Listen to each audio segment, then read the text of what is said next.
2024 का ये आगाज़ है, अंजाम तो अभी बाकी है कि आज हमने भारतीय जनता पार्टी को बाहर का रास्ता दिखाया है। देश के लिए एक अच्छा संकेत है कि दक्षिण से ये मैसेज जो है अब उत्तर में जाएगा। जहाँ जहाँ भी चुनाव होगा हम भारतीय जनता पार्टी को परास्त करेंगे। प्रधानमंत्री जी और भारतीय जनता पार्टी को कर्नाटक की जनता ने जवाब दिया है कि जो आप कर रहे हैं ये गलत है। हर धर्म के गुरु का स्वागत यहाँ पे है कि आए वो अपने धर्म के बारे में बात करें। अगर हमें न्योता आएगा अगर आयोजन समिति की तरफ से तो बिल्कुल जाएंगे हम। जब जहाँ देखेंगे उन्हें कंफर्टेबल फील करते हैं, वो जहाँ उनके जीत का अंदेशा उनको दिखता है वो तुरंत पलट के चले जाते हैं। तो ये कोई आश्चर्य की बात नहीं होगी कि वो हमारे तरफ आने का प्रयास करें।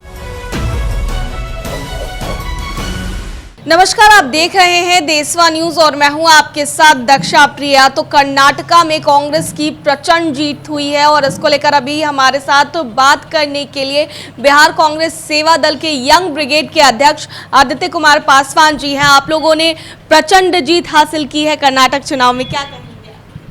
सबसे पहले तो आपके माध्यम से मैं कर्नाटक कांग्रेस को बहुत बहुत धन्यवाद देना चाहूँगा कि उनकी मेहनत आज सफल हुई। कर्नाटक की जनता को बहुत बहुत धन्यवाद कि उन्होंने कांग्रेस पर फिर से एक बार विश्वास जगाया है। और ये हमारे नेता श्री राहुल गांधी जी के मेहनत का परिणाम है कि आज हमने भारतीय जनता पार्टी को बाहर का रास्ता दिखाया है। तो आज ये बहुत एक खुशी का माहौल है और देश के लिए एक अच्छा संकेत है कि दक्षिण से ये मैसेज जो है अब उत्तर में जाएगा और पूरा संदेश पूरे देश में जाएगा कि जो छद्म राष्ट्रवाद और धर्म की आड़ में जो भारत में राजनीति की जा रही थी और सत्ता में बने रहने का काम भारतीय जनता पार्टी कर रही थी, उसको हमने आज तोड़ने का काम किया है। और आने वाले दिन में कर्नाटक से शुरुआत है ये, जहाँ जहाँ भी चुनाव होगा हम भारतीय जनता पार्टी को परास्त करेंगे। और 2024 का ये आगाज़ है, अंजाम तो अभी बाकी है। क्या नहीं लगता है कि राहुल गांधी की सदस्यता जाने के बाद कर्नाटक चुनाव एक लिटमस टेस्ट था राहुल गांधी? बिल्कुल बिल्कुल 100%। और जनता ने, कर्नाटक की जनता ने इसका भरपूर समर्थन हमें दिया। जिस तरह से राहुल गांधी जी को गलत तरीके से अवैध घोषित करार दिया गया, ये इसका जवाब है। ये प्रधानमंत्री जी और भारतीय जनता पार्टी को कर्नाटक की जनता ने जवाब दिया है कि जो आप कर रहे हैं ये गलत है और ये अघोषित आपातकाल भारत बर्दाश्त नहीं करेगा। बात करते हैं बागेश्वर बाबा की। बागेश्वर बाबा आज पटना की धरती पर पहुंच चुके हैं और उन्होंने साफ तौर से कहा है कि बिहार में बहार है।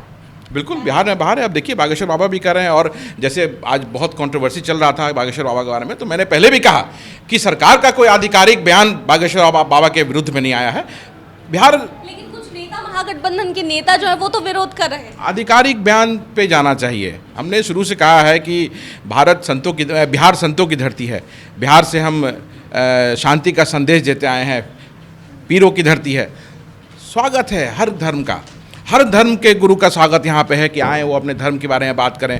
खासकर अगर सनातन धर्म के बारे में आके कोई भी अगर धर्म गुरु ऐसी बात कर रहे हैं तो बहुत खुशी की बात है वो। लेकिन हमारा पहले भी कहना था और आज भी कहना है कि जो माहौल है, सांप्रदायिक जो सौहार्द कायम बिहार में है, उसको कोई डिस्टर्ब नहीं करे। तो आप देखिए बागेश्वर बाबा जी ने खुद कह दिया कि बिहार है और हमने उनके सिक्योरिटी के लिए 3-3 बटालियन दिया है वहाँ पे।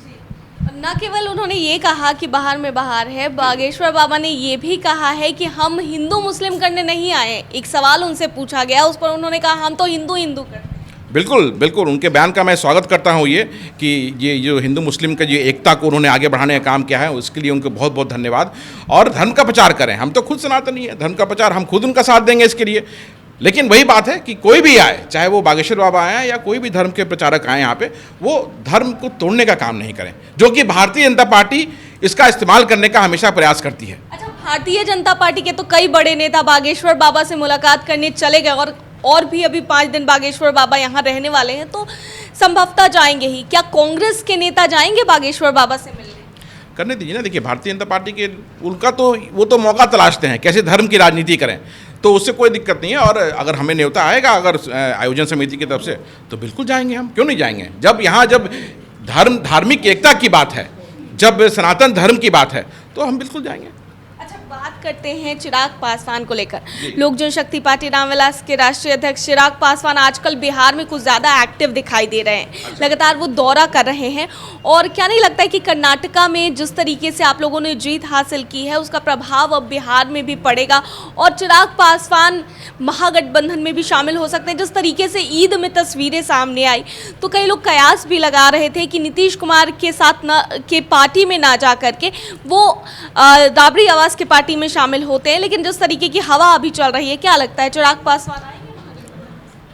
देखिए बिहार में तो दूसरे किसी का चांस यहाँ है नहीं। महागठबंधन हमने 2015 में भी दिखाया था, महागठबंधन की सरकार जब चुनाव लड़ा था तो किस तरह बुरी तरह से हमने भाजपा को पटकनी दी थी, और फिर 2024 और 25 में वही रिपीट होगा वो। जहाँ तक चिराग पासवान की बात है तो इतिहास गवाह है उनका और उनके पिताजी का गुलाटी मारने का। जब जहाँ देखेंगे उन्हें कंफर्टेबल फील करते हैं, वो जहाँ उनके जीत का अंदेशा उनको दिखता है वो तुरंत पलट के चले जाते हैं। तो ये कोई आश्चर्य की बात नहीं होगी कि वो हमारे तरफ आने का प्रयास करें। लेकिन जनाधार तो है चिराग पासवान। जनाधार क्या जनाधार है बताइए आप, मैं आपसे पूछ रहा हूँ। जहाँ जाते हैं वहाँ पर भीड़ इकट्ठी हो जाती है उनको देखने के लिए, जन सैलाब। भाई फिल्म में काम किए हुए हैं, रामविलास पासवान जी का विरासत मिला हुआ है, इसलिए लोग देने चले आते हैं। अगर ऐसे ही बात रहता तो अभी जो चुनाव विगत जो विधानसभा का चुनाव हुए कितने सीट उन्होंने जीता, जीत होती है उनकी ना, 10-15 एमएलए 20 एमएलए जीतते, एक एमएलए जीता वो भी उनको आईना दिखा के चला गया दूसरी जगह। तो जनाधार कहाँ है? जनाधार आपको बैलेट में दिखता है, तो बैलेट में तो दिखा नहीं, वो सोशल मीडिया पे या लोग देखने के लिए भीड़ लगा दें, उससे वोट में तब्दीली नहीं होती है। तो उसका जवाब उनको अगर आप समय बताएगा क्या होता है। आखिरी सवाल, कितनी खुशी है अब जीत को लेकर? बहुत बहुत बहुत, देखिए आप आज यहाँ कांग्रेस ऑफिस में देखिए, पूरा हम लोग की जीत की खुशियाँ मना रहे हैं, और ये जीत की खुशी जो है रुकने वाली नहीं है। पूरे देश में ये होगा अब आने वाले जितने विधानसभा चुनाव हैं, और 2024 चुनाव का ये आगाज़ है। ये बात करने के लिए तो ये थे हमारे साथ आदित्य पासवान। क्या कुछ इन्होंने कहा वो आपने सुना। देशवा न्यूज़ में फिलहाल के लिए इतना ही। बने रहिए हमारे साथ देश और दुनिया की तमाम खबरों के लिए। धन्यवाद। सिर्फ खबर दिखाना देशवा न्यूज का मकसद नहीं, देशवा न्यूज की कोशिश है कि समाज की सूरत बदलनी चाहिए। देशवा न्यूज पर वीडियो देखने के लिए लाइक करें, सब्सक्राइब करें, साथ ही बेल आइकन दबाना न भूलें।